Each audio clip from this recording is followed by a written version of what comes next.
Assalamualaikum warahmatullahi wabarakatuh.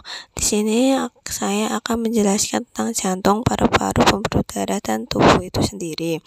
Jantung memiliki 4 ruang, yaitu serambi kanan dan bilik kanan, serambi kiri dan bilik kiri yang dibatasi oleh sekat untuk mencegah agar darah tidak tercampur pada bagian kiri dan kanan. Silakan diamati dengan baik struktur jantung. Kalau kalian diamati bagian-bagian jantung tersebut terbalik dengan area yang kalian lihat dari sebelah kanan kalian adalah sebelah kiri jantung. Jika kalian gambar jantung pada soal, maka gambarnya akan terbalik dengan arah kita. Untuk istilah-istilah jantung, biasanya serambi itu disebut sedangkan ventrikel disebut bilik.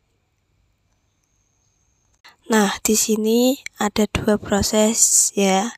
Darah masuk jantung dan keluar jantung. Simak video ini. Yang pertama, darah pada bagian bilik kanan keluar jantung menuju paru-paru, lalu dari paru-paru menuju serambi kiri turun ke bilik kiri. Dari bilik kiri, darah dipompa ke seluruh tubuh melalui pembuluh darah aorta. Selanjutnya dari seluruh tubuh kemudian kembali ke jantung melalui serambi kanan. Dari serambi kanan diteruskan ke bilik kanan dan dipompa keluar lagi untuk menuju ke paru-paru, dan ketika keluar jantung darah berada pada bilik kanan. Ketika bilik kanan menuju paru-paru, bagian bilik ini lebih kuat daripada serambi karena fungsi bilik yaitu menekan sekuat agar darah keluar dari jantung, sedangkan serambi itu hanya menerima darah. Fungsi bilik yaitu menekan sekuat agar darah keluar dari jantung, sedangkan serambi itu hanya menerima darah sehingga tidak butuh kekuatan yang berarti. Saat darah dari bilik kanan dibawa menuju paru-paru, darah menerima oksigen. Dengan darah yang sudah mengandung oksigen ini maka menuju ke serambi kiri melalui pembuluh darah vena pulmonalis. Mengapa dinamai dengan vena pulmonalis? Karena darah yang kaya oksigen baru keluar dari paru-paru atau pulmo. Selanjutnya, darah dari serambi kiri menuju bilik kiri. Dari bilik kiri dipompa ke seluruh tubuh sehingga semua ini, mulai dari paru-paru sampai ke seluruh tubuh, itu mengandung alun kaya dengan oksigen.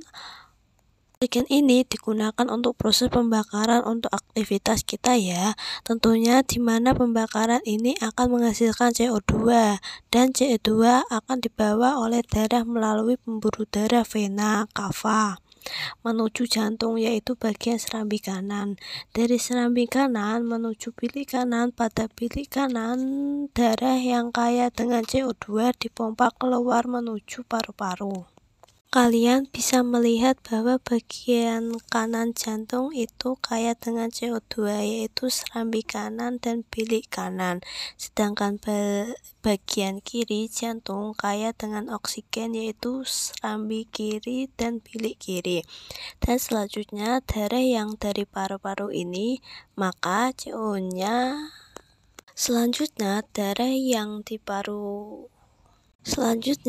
darah yang dari paru-paru ini, maka CO2-nya dikeluarkan. O2-nya diberikan kepada darah sehingga darah kembali kaya dengan oksigen. Dan selanjutnya kita akan membahas macam-macam peredaran darah. Ada peredaran darah besar, peredaran darah kecil. Bedanya keduanya, pembuluh darah besar, darah yang ada pada bagian bilik kiri jantung, dipompa, dikeluarkan, dialirkan menuju seluruh tubuh oleh pembuluh darah arteri, yaitu pembuluh darah aorta. Selanjutnya, darah dari seluruh tubuh dialirkan kembali ke jantung melalui serambi kanan oleh pembuluh darah vena. Sedangkan peredaran darah kecil, darah yang berada pada bagian bilik kanan jantung dipompa keluar, dialirkan oleh pembuluh darah arteri pulmonalis, kemudian menuju paru-paru. Dari paru-paru, darah dialirkan menuju jantung melalui serambi kiri.